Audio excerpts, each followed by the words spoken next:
Bapak Ibu hadirin yang berbahagia, pemerintah Kota Surakarta berkolaborasi dengan Solo Post Media Group mempersembahkan Solo Investment Forum 2025, sebuah forum strategis yang dirancang untuk memperkuat Solo sebagai opportunity city.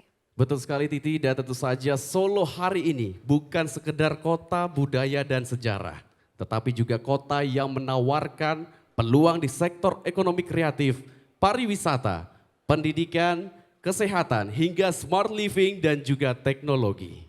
Mengusung tema Discover Solo Meets Opportunity, forum ini menghadirkan gambaran lengkap yakni mengenai potensi investasi Solo yang berkembang pesat, kemudian ditopang oleh infrastruktur yang maju, pertumbuhan industri kreatif dan juga ekosistem talenta yang kuat. Betul sekali dan luar biasa. Namun sebelum itu kami ingin mengucapkan terima kasih sebesar-besarnya kepada seluruh pihak yang mendukung jalannya acara pada hari ini.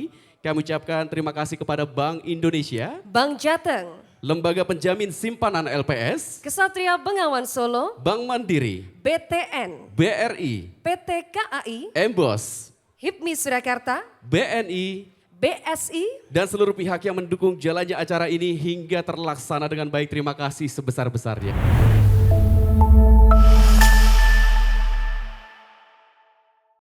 Baik Bapak Ibu dan hadirin sekalian yang kami hormati, sebelum kita memulai acara yang kita nanti-nantikan, sebelum itu marilah kita saksikan bersama-sama video yang akan ditayangkan berikut ini.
Yang paling meriah Bapak Ibu hadirin sekalian, barusan kita saksikan salah satu penayangan video mengenai lanskap Kota Solo, dan berkaitan dengan video tersebut kita akan bersama-sama mengikuti dan mendengarkan presentasi Wali Kota Solo mengenai lanskap investasi Kota Solo yang akan disampaikan oleh beliau Bapak Respati Ahmad Ardianto. Dipersilakan.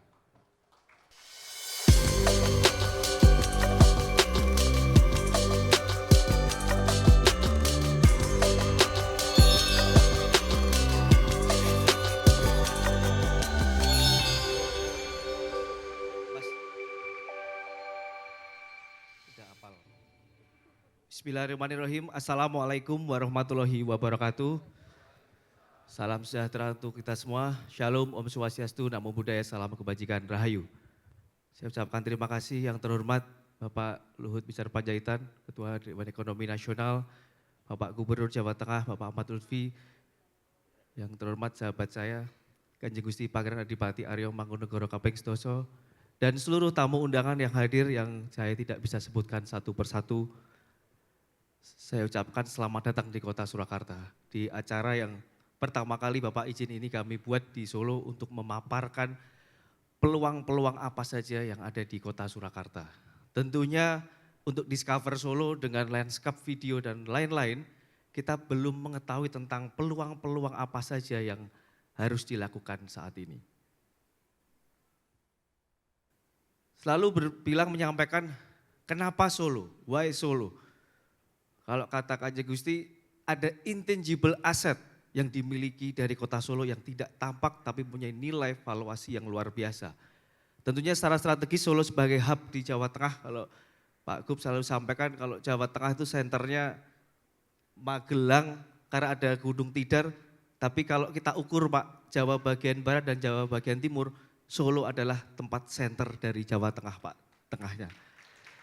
Tentunya untuk investasi, peluang usaha dan lain-lain, perlunya stabilitas sosial dan kualitas sumber daya manusia yang dihadirkan. Hari ini kita percaya stabilitas sosial di Surakarta dengan koneksi dan stabilitas hingga stasiun kereta, bandara yang ada di Boyolali, dan tol konektivitas yang kita lihat dari Surabaya hanya 2 jam, Semarang hanya 1 jam, Solo sebagai opportunity yang luar biasa. Dan ini adalah epicentrum pembangunan ekonomi hingga di Jawa Tengah bagian selatan, selalu penopangnya di 6 kabupaten kota. Lalu yang uniknya Pak, Solo itu penduduknya cuma 589 jiwa, tapi kalau siang itu ada 2,5 juta jiwa. Mereka berniaga, bersekolah, dan berobatnya di kota Surakarta. Lalu ketika saya sebelumnya jadi entrepreneur, lalu ke peran pemerintah hari jadi wali kota, dalam akselerasi yang ada di investasi di kota Surakarta, kami menawarkan aset milik pemerintah dengan swasta untuk menawarkan untuk para investor yang hadir. Karena banyak sekali aset idle di pemerintah kota setelah saya lihat yang punya nilai ekonomis. Dan banyak Bapak warga Solo ini banyak pewaris Pak. Banyak lahan-lahan nganggur, banyak yang enggak tahu mau diinvestasikan, mau dioperasikan untuk apa. Lalu jelas pemerintah kota Surakarta berkomitmen untuk akselerasi dan perizinan berusaha hingga kita kawal hingga terbit dan kita pastikan zero pungli. Dan tentunya festival aset ini juga dilengkapi dengan festival anggaran tentang belanjanya pemerintah kota yang akan kita publish arah kota ke depan dan ini meningkatkan partisipasi publik. Kalau kita bicara tentang Solo hari ini, kita ngomongin pariwisata Pak, di sini ada 664 event per tahun dari skala kecil sampai skala besar. Tadi data dari Bank Indonesia sampai Oktober 2025 ini untuk QRIS-nya, hanya QRIS itu hingga 10 triliun lebih di kota Solo saja transaksinya. Berarti memang masyarakat Solo suka jajan dan konsumtif sekali. Nah, untuk ekonomi kreatif, kita beberapa event besar yang hari ini tetap kita adakan di Solo dengan kondusivitas yang sebagai penunjang ekonomi kreatif di kota Surakarta. Nah ini yang unik sekarang Pak, kemarin alhamdulillah kami mendapatkan apresiasi dari Menteri Pariwisata karena kita concern tentang longevity investment Pak. Bagaimana pendidikan formal dan non-formal di kota Surakarta, banyak kampus baru, 3 serangkai UPITRA, UMS yang berkembang dan 1 ada perguruan tinggi nasional 10 besar di kota Solo yang hari ini sangat-sangat besar sekali. Jadi saya sarankan untuk ke depan investasinya adalah investasi sumber daya manusia. Karena sudah ada 40 rumah sakit dan klinik Pak. Bahkan klinik yang khusus untuk gigi dan mulut 24 jam rumah sakit Sulastri itu warga Salatiga, warga Nganjuk kalau loro untu Pak jam 2 pagi larinya ke Solo. Karena sudah sangat tersentral dan sangat komplit di kota Surakarta hingga ada rumah sakit bertaraf internasional, rumah sakit kardiologi yang kemarin diresmikan oleh Bapak Presiden. Lalu untuk arah investasi ke depan, tentunya kota Surakarta adalah center of knowledge, pusat pengembangan pendidikan dan kebudayaan. Saya ulangi lagi investasi sumber daya manusia di kota Surakarta. Ketika di daerah sekitar manufaktur, tapi untuk bisa mengembangkan anak sekolahnya, mengembangkan kepribadian, bahkan health tourism hari ini kita bagi jadi 2, medical dan wellness tourism. Tidak hanya sakit tapi kita siap menjadi kota yang menawarkan bugar, tidak hanya secara raga tetapi juga jiwa. Terkait daya beli masyarakat dari wali kota sebelumnya dan hari ini pun stabil Pak. pertumbuhan nilai ekonomi di sini dan nilai investasi juga stabil, dan yang paling penting adalah tenaga kerja, sumber daya manusia di Kota Surakarta 84,4%, termasuk indeks pembangunan manusia yang sangat-sangat luar biasa dan kita siap untuk menyambut itu. Lalu untuk iklim investasi sudah jelas perdagangan jadi kunci utama sektor real di sini dan pariwisata dengan ada 2 pilar budaya dari Keraton Kasunan dan Pura Mangkunegaran yang sangat-sangat kita nanti menjadi daya tarik ekonomi yang luar biasa. Dan izin Pak Lutfi kemarin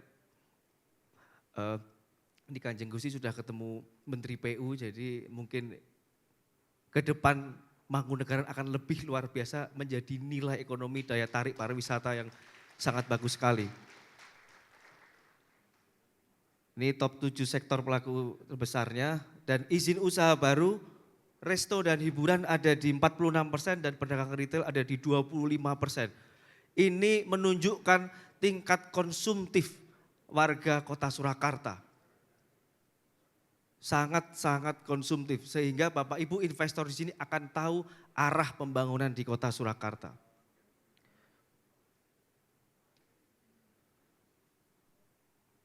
Nah, flagship yang akan kita tawarkan apa? Yaitu pusat distribusi logistik. Kita ada BUMD Pendaringan yang dimana di sana ada 10 hektar yang bisa ditawarkan sebagai warehousing system management yang sebagai penopang logistik di wilayah Jawa Tengah bagian selatan. Ini 10 hektar, silahkan nanti di booth-nya Pendaringan untuk berinvestasi kira-kira mau membangun apa. 10 hektar di Kota Surakarta yang kita ingin Pak seperti punya Cipinang Food Station yang ada di Jakarta. Karena kita lihat arah ke depan ketahanan pangan dan lain-lain ini arahnya tetap di pusat distribusi logistik.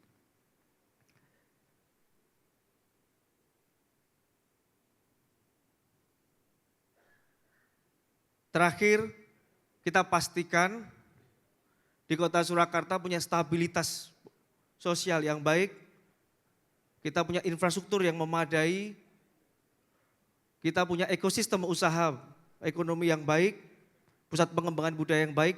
Di era disrupsi ini, mari bekerja dari Solo. Ayo kerja ning Solo. Sekian, terima kasih. Wassalamualaikum warahmatullahi wabarakatuh.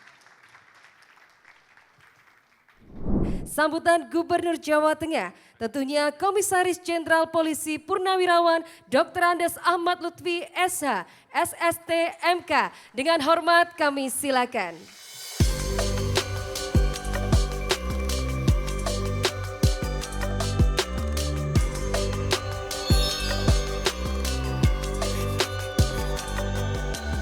Selamat pagi dan salam sejahtera, Om Swastiastu, Namo Buddhaya, salam bajikan.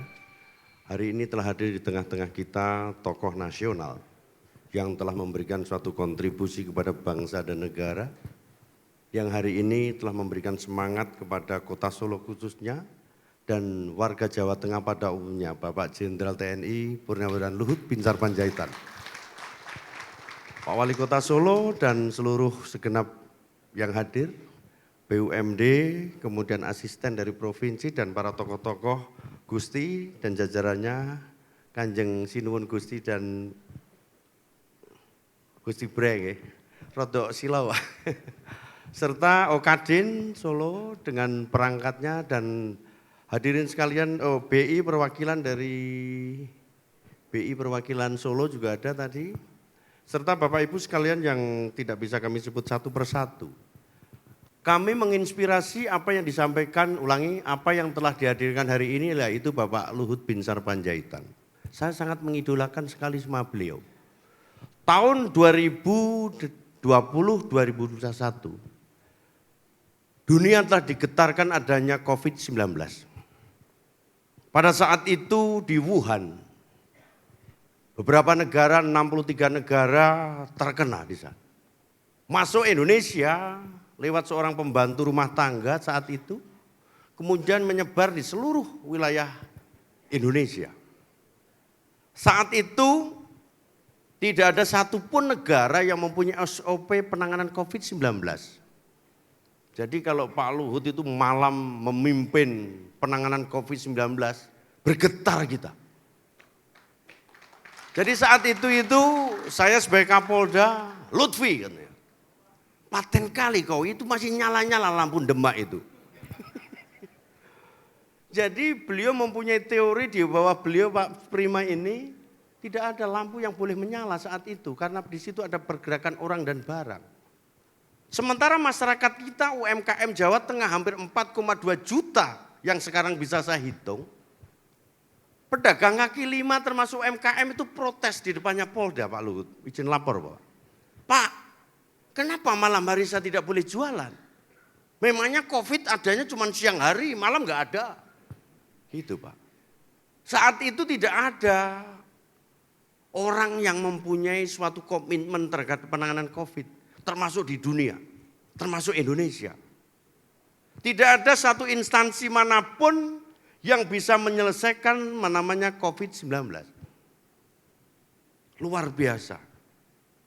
Dan Indonesia adalah salah satu negara di Asia Tenggara yang berhasil penanganan COVID khususnya apa yang disuntik-suntik apa namanya? Vaksin di bawah perintah beliau Pak Luhut lagi. Tepuk tangan untuk beliau.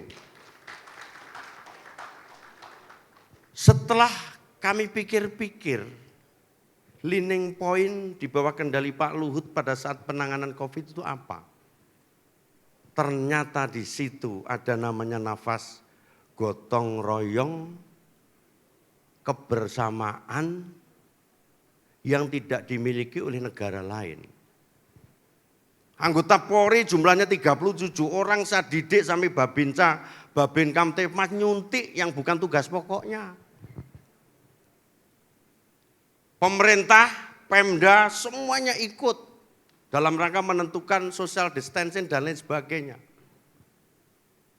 Akhirnya Indonesia, dalam hal ini Provinsi Jawa Tengah khususnya, mampu keluar dari penanganan COVID.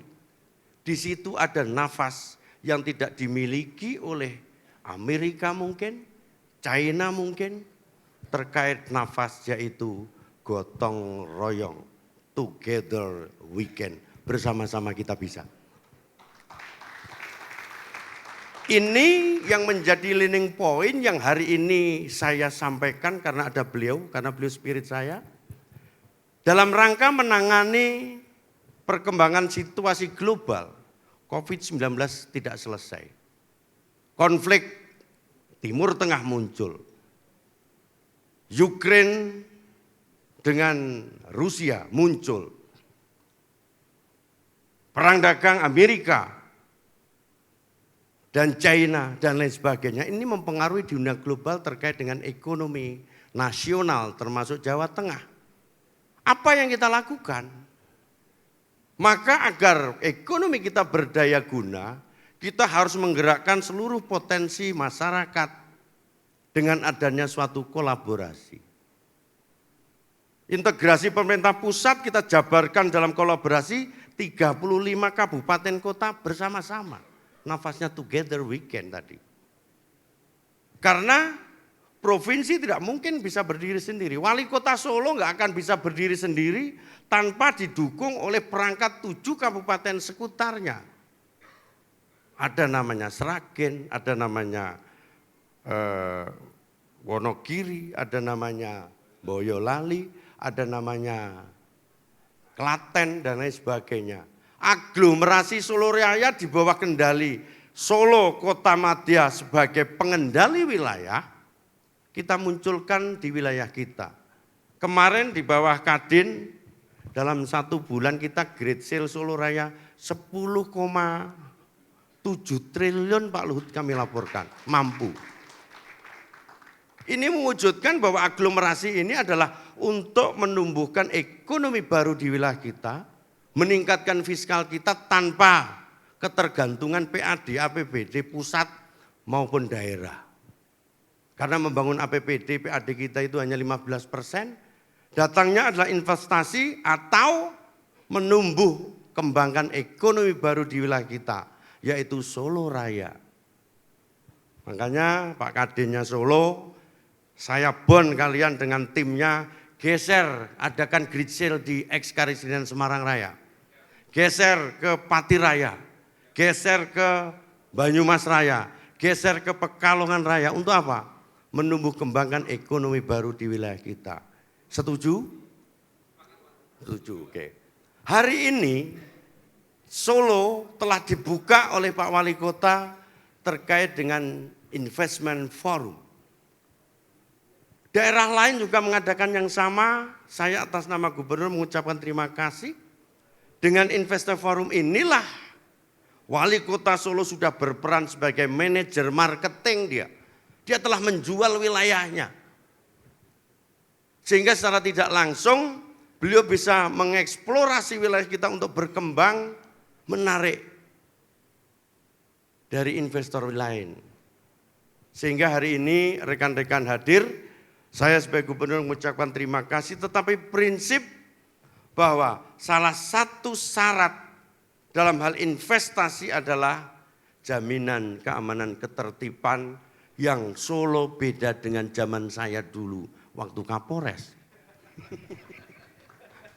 Jangan, ini kalau yang senior-senior seumur saya tahu saat itu. Jaminan keamanan ketertiban wilayah Solo Raya hari ini sangat aman guliman. Tidak ada lagi Polres itu dibom. Saya adalah Kapolres seluruh Republik Indonesia yang dibom oleh terorisme di wilayah kita. Dipanggil oleh Bapak Menko Polhukam Pak Luhut di ruangan beliau. Gemetar saya. Lutfi, apa perkembangan Solo? Kau kembali ke sana, Luhut di belakang kau, perintah beliau. Waktu itu. Dan mohon maaf Bapak, hari ini tidak terulang kembali.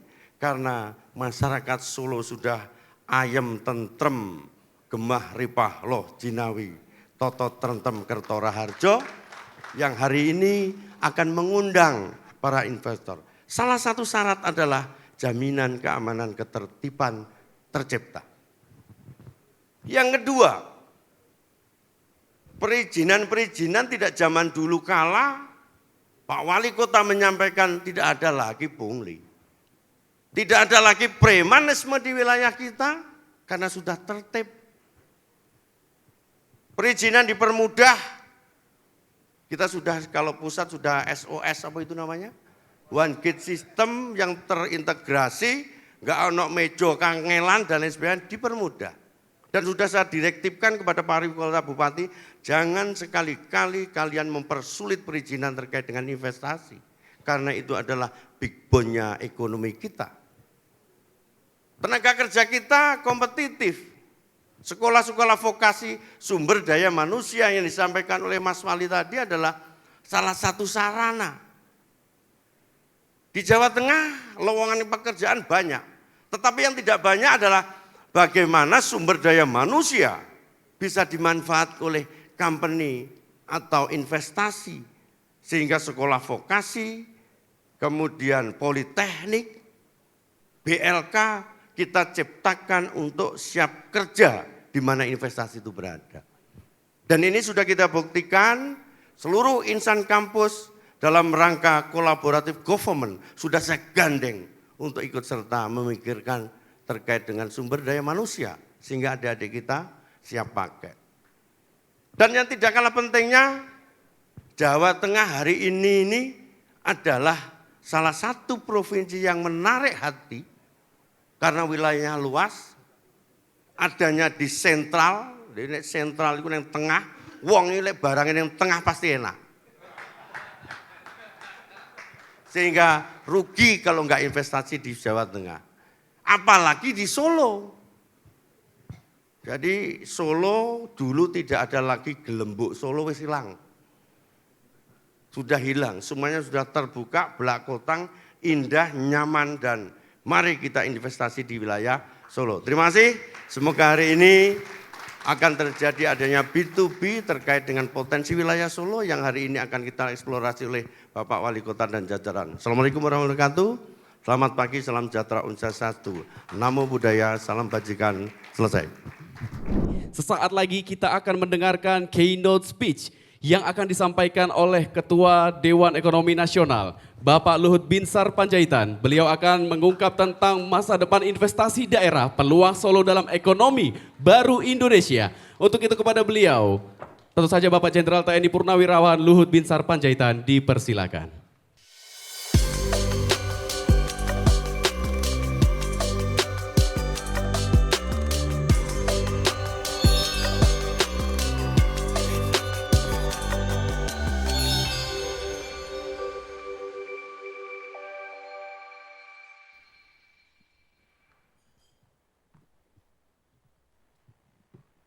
Assalamualaikum warahmatullahi wabarakatuh.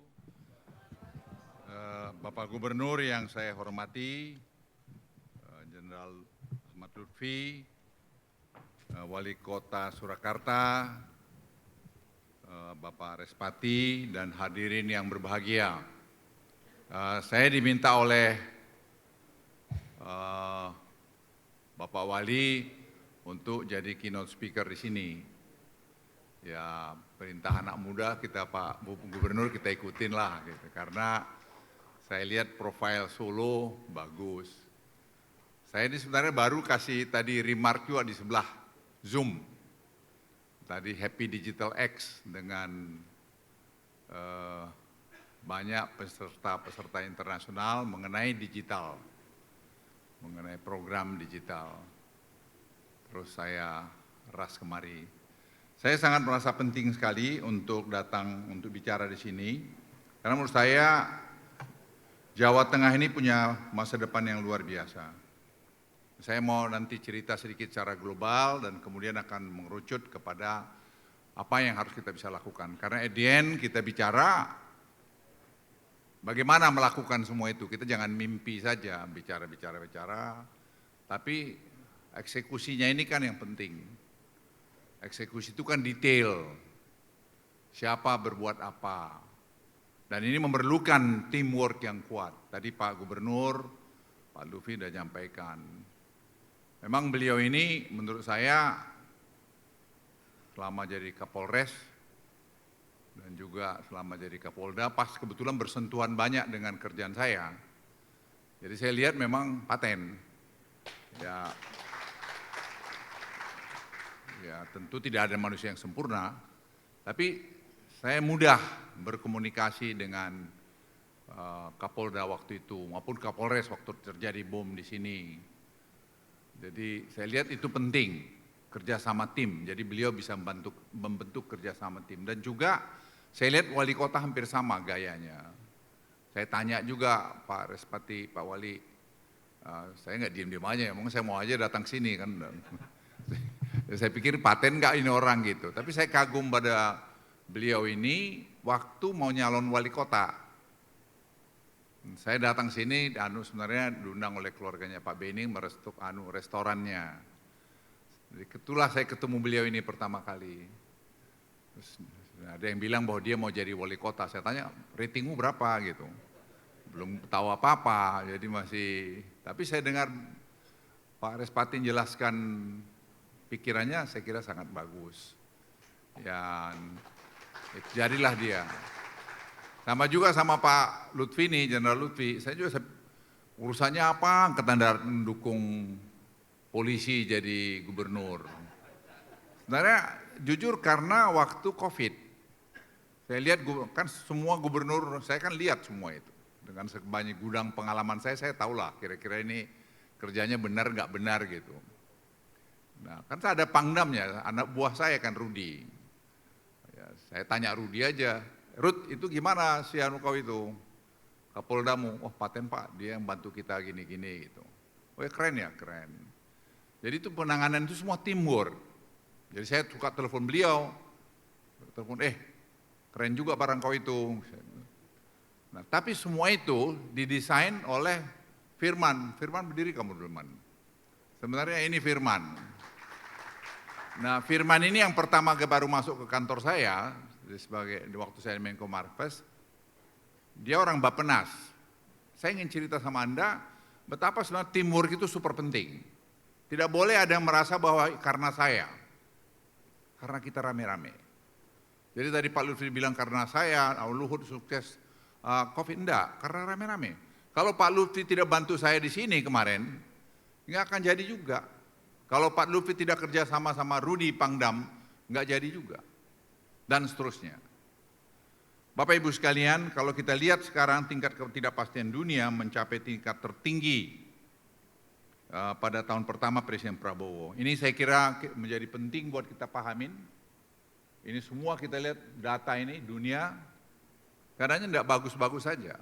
Ada masalah tarif, perang tarif yang belum selesai. Sekarang ini kita masih negosiasi dengan Amerika. Kemudian masalah South China Sea, mengenai pertumbuhan ekonomi Eropa yang rentan juga, pertumbuhan ekonomi Cina juga yang rentan, yang masih masalah debt-nya mereka masih banyak di provinsi, semua punya masalah. Jadi kita jangan nambah masalah lagi, membuat soal-soal baru. Kita lihat sekarang apa, saya senang tadi Pak Wali mengidentifikasi masalah itu dengan rentan. Saya tahu tadi Pak Gubernur bisikin saya, pengen buat ini, mengidentifikasi apa kelebihan Solo, Jawa Tengah. Jadi sebenarnya nggak usah aneh-aneh. Jawa Tengah itu punya semua potensi, punya universitas yang bagus. Nanti ditemanin Pak Gubernur, suruh aja mereka kasih studi ini, supaya betul-betul basis putusan yang dibuat oleh Gubernur, oleh Wali Kota, Kabupaten yang 35, basisnya adalah studi.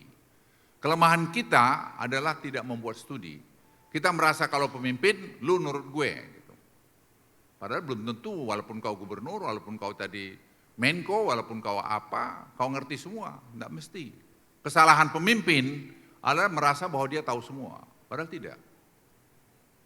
Jadi ini saya kira Jawa Tengah punya, kita perubahan global supply chain, divergensi kebijakan global, disrupsi digital, ini juga jadi kunci-kunci masalah. Nanti akan kita lihat bagaimana AI bubble di Amerika, ini kita harus hati-hati. Kalau ini terjadi, itu badainya akan bisa menyapu ke seluruh dunia. Jadi ketahanan kita sendiri, kita harus siapkan. Kita juga melihat transisi menuju ekonomi rendah karbon. Di Jawa Tengah ini banyak sekali geothermal. Bisa tadi danau-danau menjadi floating solar panel, hydropower. Itu identifikasi pada tingkat levelnya Gubernur. Beri kemudahan, tadi Pak Gubernur sampaikan. Kami buat studi di Dewan Ekonomi Nasional, investor tuh banyak yang senang investasi di Jawa Tengah. Yang pertama, di sini nggak recok orangnya. Tadi dibilang tenang, adem. Kedua, gaji, upah minimum. Di sini juga nggak ribut. Yang ketiga, skill. Makanya tadi saya sudah bilang sama Pak Wali Kota, segera bikin itu vokasi training. Itu kekurangan kita. 1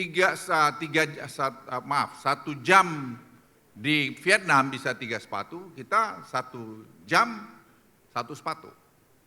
Jadi seperti Pak Riano ada dengan pengusaha dari di sini, itu membuat training untuk ekspor tenaga kerja keluar. Pak Gubernur, itu proyek yang bagus.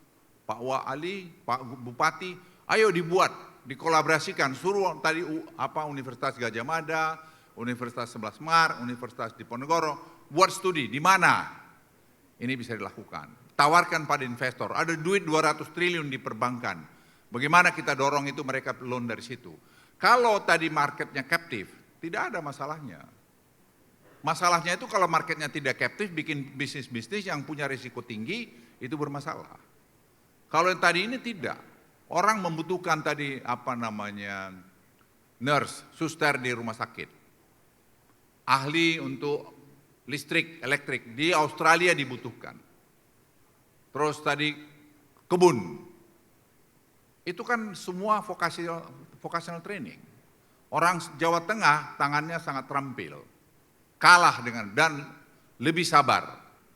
Jadi Bapak Ibu sekalian, ini diidentifikasi. Nggak usah pikir-pikir yang mau ada AI aja, oke, bagus, paralel. Tapi yang dasar-dasar ini, yang sekarang kata orang kerjaan bodoh-bodohan, tapi sangat dibutuhkan, tadi itu.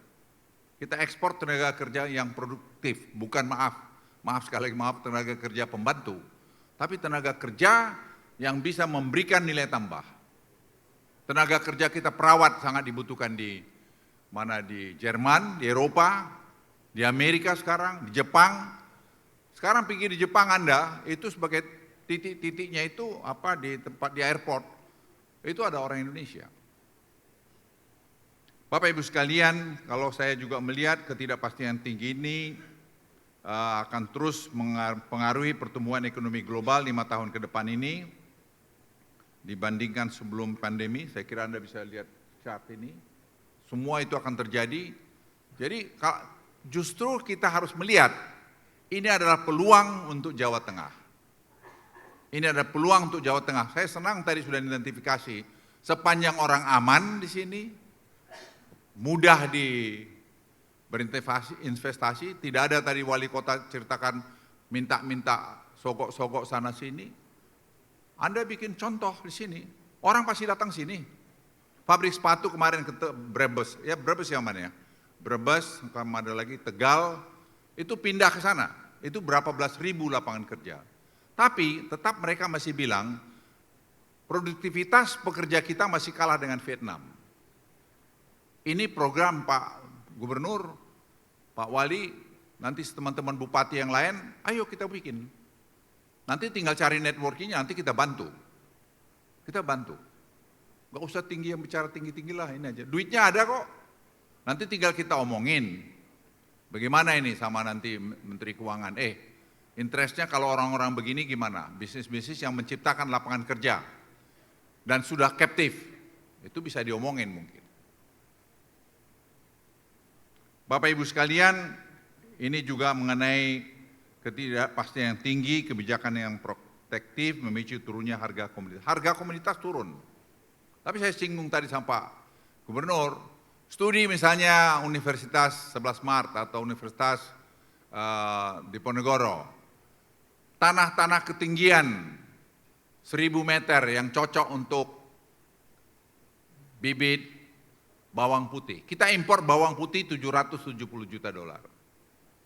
Kenapa Jawa Tengah tidak memberi kontribusi? Katakanlah berapa persen dari situ. Kalau bisa 50%, bertahap 350 juta dolar. Itu 4 triliun, hampir 5 triliun. Jadi studi ini dibuat, karena saya buat sekarang genome sequencing di Danau Toba, di ketinggian 1400 meter. Itu mereka sudah membuat kentang jadi genol. Jadi dia sudah membuat produktivitas kentang tinggi. Sekarang mereka sedang berbicara tadi bawang putih, bicara bawang. Kita harus berbicara kualitas dari bibit-bibit yang kita punya. Tidak bicara hanya jumlah, tapi kualitas dan adaptable terhadap perubahan iklim. Di Jogja, di Jawa Tengah bisa, Pak Gubernur, Bapak punya UGM, punya. Jangan bersoal ijazah melulu aja, jangan kan diributin. Ya suruh bikin instruksi kan. Tolong kalian bikin studi dong. Di mana di Jawa Tengah ini tempat kita bisa menanam bawang putih. Di mana research yang bisa, nggak mahal-mahal Pak. Saya lakukan sendiri loh Pak ini, Pak Gubernur. Saya paling keluar berapa uang kantong saya kok. Saya suruh ada profesor-profesor muda kita yang bisa. Di tempat saya itu ada 2 Profesor Fatmawati dan Profesor Agung. Mereka membuat research genome sequencing, saya tinggal fasilitasi mereka. Sekarang mereka sudah sampai pada ujung mulai produksi. Jadi bibit yang yieldnya lebih tinggi. Sekarang padi, kan bisa ada pertaniannya, jadi jangan teori melulu, padi coba. Diberikan, nanti investor bisa memberikan itu. Bapak Ibu sekalian, tadi saya sudah singgung bubble AI di Amerika. Ini juga berbahaya, sangat berbahaya, potensi ancaman juga ini. Karena 35 triliun dolar. Dan itu ada 15 20 triliun ada di Amerika dan 15 triliun ada dari luar. Kalau sampai ini pecah, itu akan berdampak ekonomi luas. Nah, kita harus siap-siap juga menghadapi hal-hal semacam ini. Jadi saya minta teman-teman investor sini, ya ini ketinggian lah, udahlah Bapak Ibu investasi yang saya sebut tadi lah, pertanian, tenaga kerja, tadi sepatu, footwear, garment, ya itu semua yang menurut saya sangat mudah untuk dilakukan. Tapi juga tetap jangan lupa, AI ini harus dibuat karena efisiensi dengan AI ini luar biasa. Efisiensi mengenai AI ini luar biasa. Kemudian tadi sudah saya singgung perlambatan ekonomi Cina. Ini juga penting kita waspadai. Jadi kita jangan cari musuh juga. Kita musuhin Cina, kita bilang Cina mau kontrol Indonesia. Siapa yang mau bisa kontrol Indonesia? Saya mohon kita jangan terpengaruh dengan medsos-medsos kampungan itu. Indonesia akan dijajah Cina. Cina tuh ngurus dirinya setengah mati mau datang-datang ke Indonesia jajah. Ya logika kita itu. Bahwa Cina itu mau jajah kita secara ekonomi, kalau kita bodoh ya dijajah. Tapi kita kan tidak bodoh. Kita tahu apa yang harus kita pikirkan, apa yang pantas, tidak pantas. Dan kita harus bicara equilibriumnya. Kalau saya pengen dapat sesuatu kan saya juga harus mau beri. Tidak mungkinlah harus semua dapat saya. Selalu kita ribut, kita kaya, resources ini, nikel lah, bauxite lah, apalah. Tapi kita nggak punya uang untuk memproses, tidak punya teknologi, tidak punya market. Nah itu jadi barang sampai jadi apa?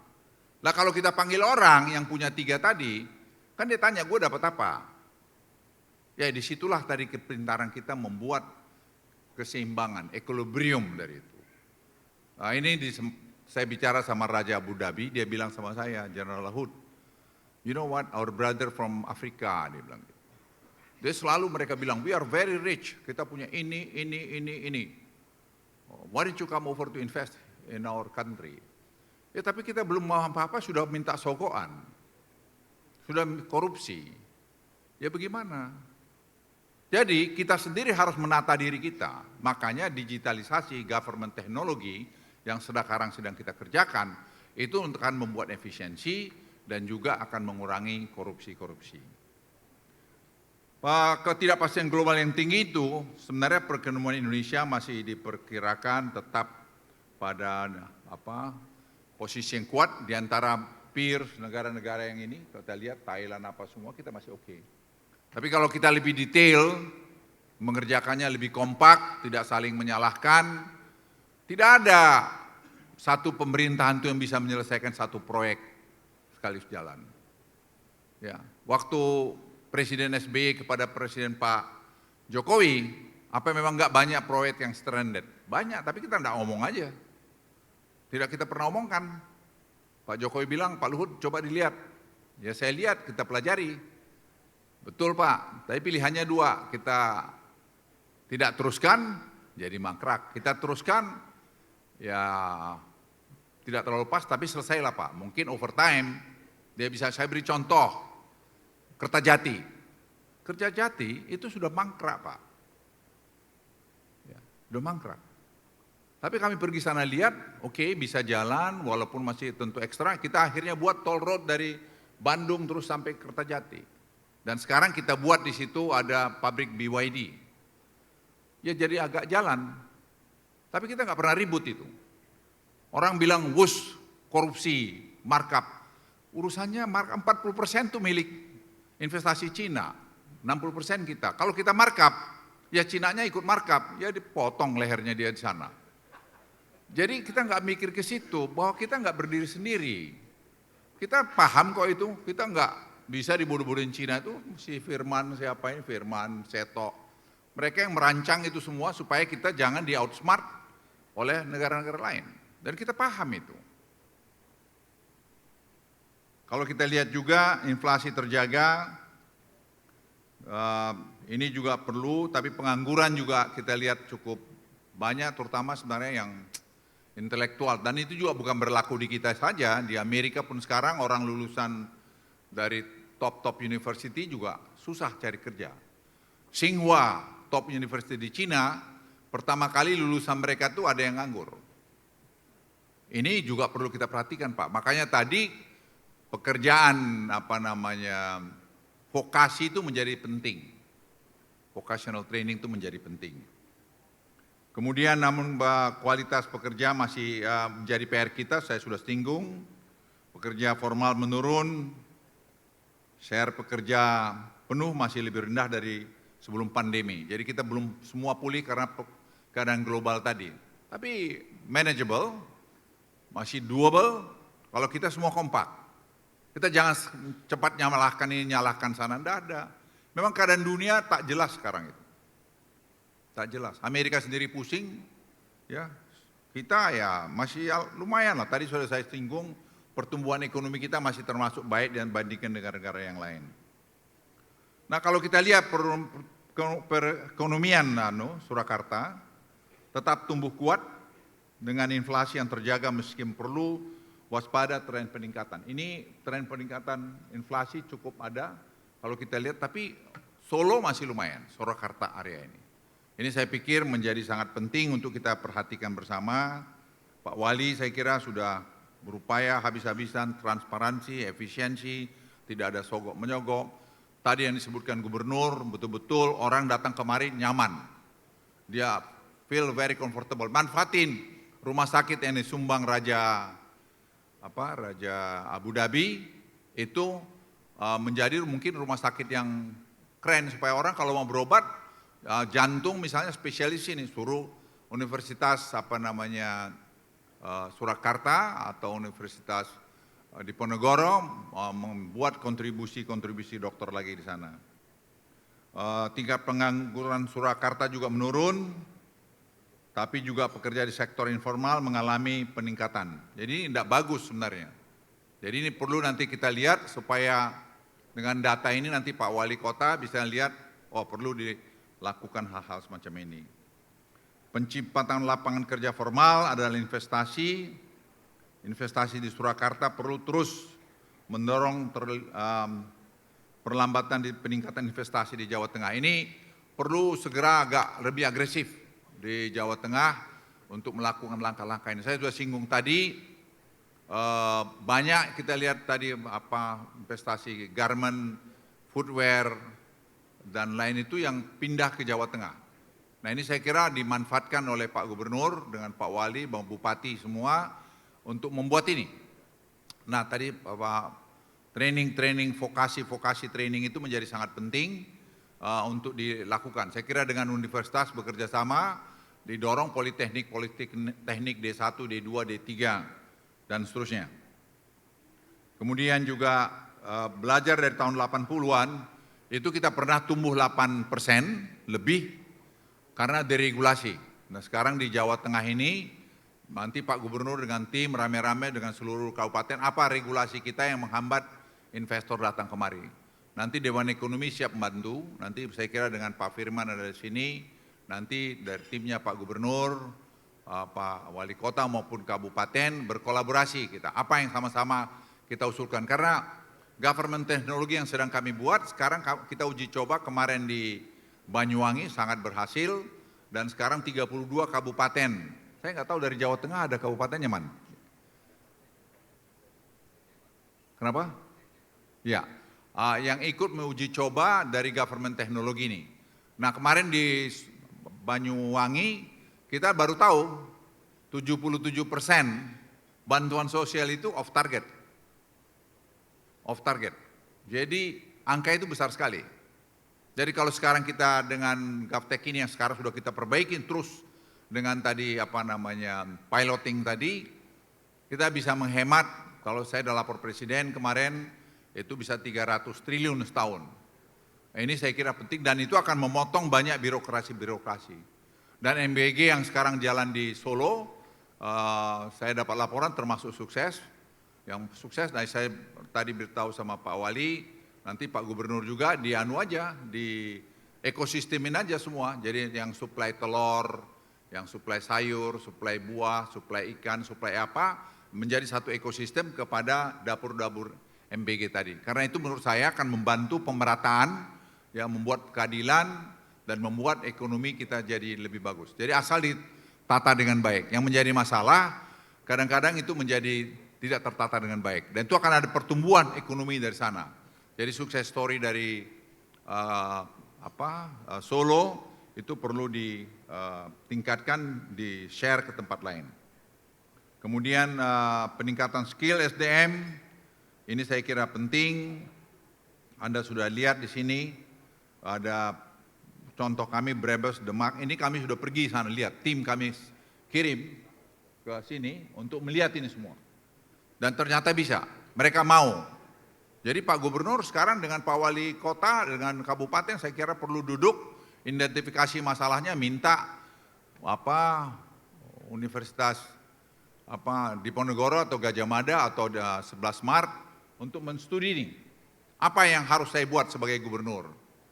Apa yang harus dibuat oleh wali kota? Apa yang harus dibuat oleh kabupaten ini? Semua menjadi satu blueprint dari kerja daerah. Itu saya kira tidak akan pernah ada salah, pasti banyak benarnya. Dan kalau itu terjadi, saya yakin bahwa Jawa Tengah ini pertumbuhan ekonominya akan di atas pertumbuhan ekonomi nasional. Kemudian peraturan PP 28 itu juga saya kira masalah, kami sudah digitalkan ini. Jadi dari 4 tahun tinggal 1 tahun. Sekarang misalnya online single submission, sekarang saya pusing tuh minta izin-izinnya para menteri kadang-kadang juga gimana.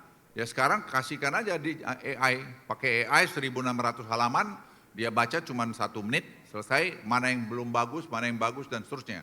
Saya kira di sini juga nanti perizinan bisa didigitalkan, nanti belajar dari tim yang di Jakarta, Pak Wali dan nanti temannya anak buahnya Pak Gubernur. Saya kira Firman nanti ada di sini bisa dikontak. Kemudian pertumbuhan ekonomi saya kira dengan digitalisasi akan berjalan lebih cepat. Jadi itu akan membuat Jawa Tengah lebih bagus. Jadi nanti karena semua nanti konektivitas antara bagian-bagian atau antara kabupaten, kota itu akan berjalan sangat transparan. Seperti sekarang Banyuwangi itu kami buat jadi model, itu jalan. Dan saya berharap Jawa Tengah ini ada 35 kabupaten ini, nanti Pak Gubernur saran saya dibikin jadi pilot project. Banyuwangi penggunaan digital infrastruktur, saya lihat penyaluran bansos, ini Anda baca di slide. Nanti saya share pada Pak Gubernur dengan Wali Kota, ini sekarang akan membuat transparansi ini. Tadinya ada orang yang tidak berhak menerima, saya pergi ke sana. Sekarang dengan face recognition, itu semua tidak bisa bohong lagi. Jadi itu membawa keadilan, berkeadilan. Dan ini tidak terjadi lagi, yang tidak berhak diterima, tapi yang harusnya terima, tidak terima. Dengan begini itu akan jalan dan dia pada akhirnya, kita tidak akan mensubsidi barang lagi, tidak akan subsidi gas, tidak subsidi minyak, subsidinya manusia aja. Jadi listrik, subsidi manusia, jadi kasih ke ibu-ibu. Malah kami berpikir ke ibu-ibu, karena ibu-ibu itu lebih baik dari bapak-bapak kalau menata uang. Dia bisa bilang anaknya, ya matiin lampu tuh, nanti kita bayarnya kemahalan. Nanti kan kalau kita tidak menggunakan lampu berlebihan, kita masih bisa hemat dan seterusnya. Ini saya kira menjadi sekalian membuat disiplin di antara kita. Kemudian tadi sudah saya singgung, APBN didorong untuk memenuhi program prioritas seperti makan bergizi dan seterusnya. Makan bergizi ini saya kira Pak Gubernur nanti bisa kalau memang wali kota ini jadi model, bisa dibuat ke tempat kabupaten-kabupaten lain untuk sukses story dalam memanfaatkan makan bergizi menjadi pertumbuhan ekonomi di daerah itu. Sebagai penutup, saya kira ketidakpastian global ini masih tetap tinggi dan pencapaian ekonomi Indonesia pada triliun 3 ini masih cukup stabil dan saya kira kita punya modal awal untuk bisa bertumbuh ke 8%, mungkin sampai di sekitar 2029 dan kalau itu semua kita lakukan dengan kompak, apalagi saya kira dengan government teknologi ini yang kemarin World Bank juga memberikan rekomendasi kepada saya bahwa ini yang mentransform Indonesia menjadi negara yang sangat transparan dan ini saya kira menjadi game changer buat Indonesia dan juga saya kira nanti semua wali kota di Jawa Tengah apalagi nanti Pak Gubernur mendorong research teknologi, dorong universitas-universitasnya, mungkin berapapun, tidak usah banyak-banyak dulu Pak, mungkin di pertanian, mungkin di mana, itu bisa dilakukan. Itu saja dari saya, sekali lagi terima kasih saya atas undangannya kemari, dan saya dari Dewan Ekonomi Nasional, bersama ini ada Mas Firman, kita siap menerima masukan-masukan dari Bapak Ibu sekalian, sehingga nanti bisa membuat Indonesia lebih bagus, Jawa Tengah lebih bagus, secara keseluruhan. Wassalamualaikum warahmatullahi wabarakatuh. Waalaikumsalam warahmatullahi wabarakatuh. Terima kasih sekali lagi kami aturkan kepada Ketua Dewan Ekonomi Nasional, beliau Bapak Jenderal TNI Purnawirawan Luhut Binsar Panjaitan. Sekali lagi beri aplaus yang paling meriah kepada beliau. Luar biasa sekali tentunya telah diberikan keynote speech, arahan tentunya untuk perkembangan secara khusus di Kota Solo, Jawa Tengah dan juga tentunya kami mengucapkan juga selamat datang kepada beliau, Tentu Bapak saja. Sandiaga Uno. Betul sekali ya, selaku pengusaha nasional yang telah hadir pada kesempatan yang istimewa ini. Baik, dan kami juga mengucapkan terima kasih sekali lagi kepada tentunya Ketua Dewan Ekonomi Nasional Bapak Jenderal TNI Purnawirawan Bapak Luhut Binsar Panjaitan. Dan kami ucapkan selamat melanjutkan untuk kegiatan berikutnya. Terima kasih tentunya telah hadir di Solo Investment Forum 2025. Kita akan lanjutkan kembali untuk sesi pemaparan berikutnya. Baik, dan mohon berkenan tentunya untuk sesaat lagi kita akan mendengarkan pemaparan tentang posisi Kota Solo dalam peta investasi nasional. Seberapa besar peluang Solo dalam meraih investasi yang lebih besar di masa depan dan strategi apa yang perlu dijalankan pemerintah Kota Solo untuk meningkatkan investasi, dan tentunya pemaparan ini akan disampaikan oleh Bapak Sandiaga Uno. Tentunya beliau adalah pengusaha nasional, kita ketahui sampai sekarang ini, dan juga beliau adalah Menteri Pariwisata dan Ekonomi Kreatif Republik Indonesia periode 2020 hingga 2024. Baik, sebelum beliau memberikan sambutannya, sudah siap Bapak? Sudah Mohon siap izin? Bapak? Baik. Oke. Boleh kita berikan aplaus yang luar biasa tentunya untuk Bapak Sandiaga Uno.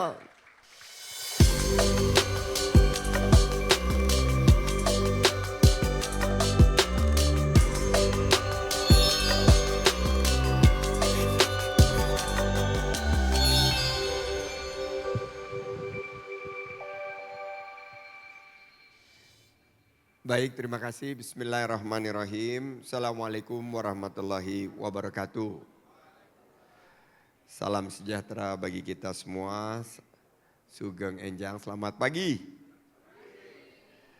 Di Solo Investment Forum ini selain kita mendapat informasi, tapi jangan lupa harus banyak foto-foto. Karena foto-foto ini saya belajar waktu saya masih menjadi investor pemula. Itu banyak sekali bantuan-bantuan yang kita dapat dengan foto-foto. Apalagi kalau para investor itu memajang di kantornya ada foto sama Pak Gubernur, ada foto sama Pak Wali, ada foto sama Gusti Bre. Itu berkah Pak. Saya pengalaman itu dulu saya foto sama Gus Dur, itu saya pajang. Dan mungkin nanti yang sama Pak Wali sama Pak Gubernur juga begitu, saya pajang. Terus banyak investor jadi percaya gitu Pak. Karena kita ini ilmunya dari HIPMI saya dulu dapat nih. Jadi waktu itu kita mendapatkan credentials, mendapatkan affirmations itu dari who we are surrounding ourselves pada saat-saat forum-forum seperti ini. Jadi silakan kalau mau foto-foto nanti nggak ada masalah. Ini nanti slide-nya akan saya bagikan juga, tapi saya ingin berikan ucapan terima kasih dan mohon aplaus kepada Pak Wali Kota kita. Pak Wali ini dulu saya manggilnya Ardi Pak, tapi dia rebranding. Sekarang dipanggilnya Respati. Jadi ini Master of Rebranding Pak Wali, dan dulu beliau adalah jubir kami di 2019, menunjukkan Pak Wali ini memiliki visi yang cukup jauh. 5 tahun lalu dia sudah mendukung Pak Prabowo. Padahal dia tinggal di Solo. Ini luar biasa. Terima kasih Pak Wali atas undangannya. Pak Gubernur tadi ada, tapi mungkin sudah langsung berkegiatan lainnya. Terima kasih Pak Gubernur dan jajarannya. Terima kasih para kepala daerah maupun jajarannya yang hadir di sini. Gusti Bre, saya doakan segera melanjutkan pendidikannya di Oxford. Karena jika Bapak berhasil untuk menempuh pendidikan di Oxford, Bapak Raja Indonesia pertama yang lulus dari Oxford Pak. Menyusul Raja Charles. Raja Charles itu Cambridge atau Oxford ya? Tapi antara satu atau dua itu, dua universitas yang paling ternama di dunia. Tadi kita sudah mendengar dari Pak LBP, tapi saya ingin menyapa nih para pengusaha, investor dan stakeholders. Termasuk teman-teman HIPMI, mana suaranya nih HIPMI? Kadin mana suaranya? Kadin yang lebih senior dan para pegiat ekonomi swasta lainnya. Pak Luhut tadi sudah banyak sekali memberikan informasi, jadi saya hanya ingin memberikan tambahan terutama mengenai outlook di 2026. 2025 adalah tahun yang saya sebutkan sebagai tahun momentum. Ini dunia, tadi Pak Luhut sudah cerita, menghadapi ketidakpastian dan Indonesia masih menunjukkan pertumbuhan yang sangat solid di angka 5, sekian persen. Nah ini patut kita berikan apresiasi karena dunia ini sedang bergejolak tapi Indonesia masih bisa menjaga pertumbuhannya di atas 5%. Memang tugas kita membawa ini ke 8%, tapi kita bisa melihat dari realisasi investasi nasional, total investasi sudah mencapai hampir 500 triliun, lebih dari 0,5 juta lapangan kerja baru, dan pertumbuhan investasinya juga naik sekitar 12 sampai 15% dengan total 230 triliun. Ini kebetulan kawan saya Pak Rosan yang membidangi Kementerian Investasi dan menjadi CEO Danantara, sekarang roadshow terus dia untuk menarik banyak investor masuk ke Indonesia. Salah satu yang paling banyak ditanyakan adalah Jawa Tengah dan Solo ini menjadi tentunya magnet daripada pertumbuhan karena ekonomi Kota Solo ini 2024-2025 ini mencapai 5,6% dan tertinggi di Jawa Tengah. Tepuk tangan untuk Solo. Why? Tertinggi di Jawa Tengah, ternyata ada beberapa catatannya. Satu tentunya ini yang tadi disampaikan, penyederhanaan perizinan dengan GovTech dan lain sebagainya, hilirisasi industri, green investment termasuk di education. Tadi saya senang banget ada teman dari Persada Capital di sini Pak Dwi dan Bu Lucy. Ini sahabat-sahabat saya yang kami membesarkan usaha sama-sama lebih dari 20 tahun yang lalu. Mereka juga telah berinvestasi di bidang pendidikan ya dengan UPITRA di Solo di sini. Ini adalah bagian daripada penguatan human capital yang ada di sini. Nah, yang tadi Pak Luhut belum sentuh, ini PR banget. UMKM, karena UMKM kita terlalu banyak, 64 juta. Untuk mencapai Indonesia maju, do you know one of the biggest requirement yang Pak Luhut tadi selama setengah jam lebih tidak menyentuh?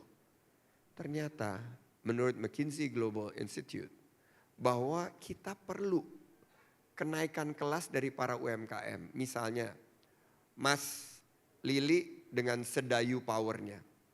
Dia ini salah satu kontraktor terbesar base di Solo untuk, tadi Pak Luhut cerita tentang floating solar panel. Tentang tenaga listrik berbasis surya. Ternyata ini pengusaha-pengusaha Solo yang mengembangkan. Dia mesti naik kelas. Enggak bisa lagi menjadi pengusaha middle to upper middle. Dia harus menjadi pengusaha besar. Berapa lili-lili baru yang harus hadir? 270.000 lili-lili baru yang harus hadir.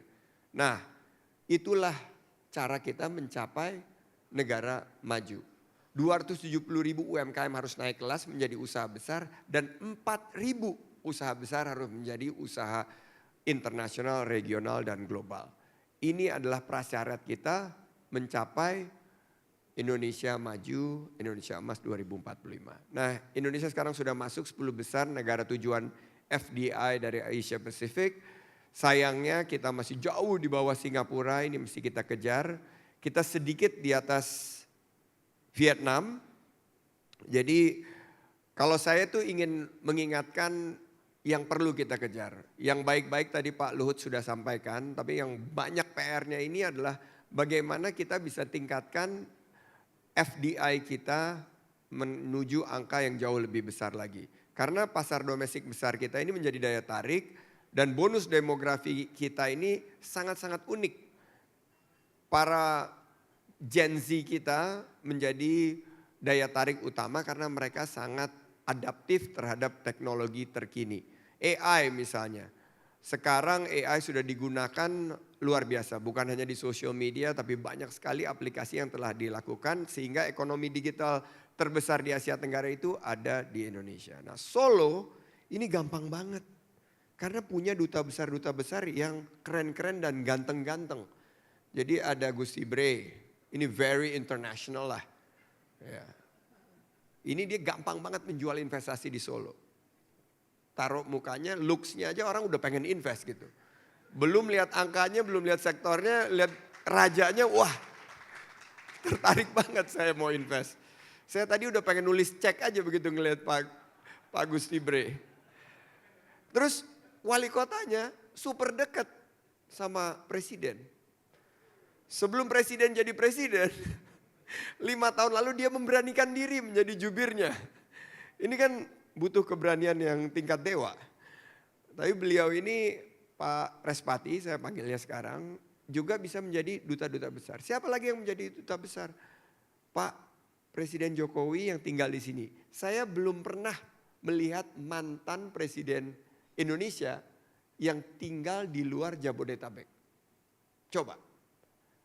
Bung Karno di Jakarta, Pak Harto di Cendana, Gus Dur, Pak Habibie di Kuningan di Patra, Gus Dur di Ciganjur, Bu Mega di Tengku Umar, Pak SBY di Cikeas. Nah, Pak Jokowi memilih tinggal di sini. Ini draw yang sangat besar. Mudah sekali kita mengkonversi draw ini menjadi investasi. Nah, ini menurut saya satu kekuatan Solo yang kita harus amplifikasi. Karena kalau kita lihat Solo udah punya digitalisasi juga. Angka krisnya tumbuh luar biasa sampai 108,5%. Ini Solo Raya ya, ini kelihatan digitalisasinya dan tantangan-tantangan ini tadi saya udah mendengar dengan rumah siap kerja, skill workforce yang belum merata ini kita akan mudah-mudahan bisa dengan investasi yang sangat kecil sebetulnya. Jadi nanti saya akan ngajak Triputra Group juga ya Pak Dwi, kita invest di rumah siap kerja. Tadi Pak Wali bilang a simple 10 miliar investment di setiap rumah siap kerja ini bisa meningkatkan upskilling, reskilling, dan new skilling. Sehingga birokrasinya ada perbaikan, tapi juga dari sisi tenaga kerjanya juga ada kenaikan. Nah, akses permodalan tentunya selalu menjadi tantangan, tapi ini bisa dengan fintech dan lain sebagainya bisa kita bantu untuk solusikan. Berikutnya solusi dari regulatory fast track. Ini menurut saya sudah terjadi. Saya ingin dorong agar Solo terus mendorong One Door Investors Concierge.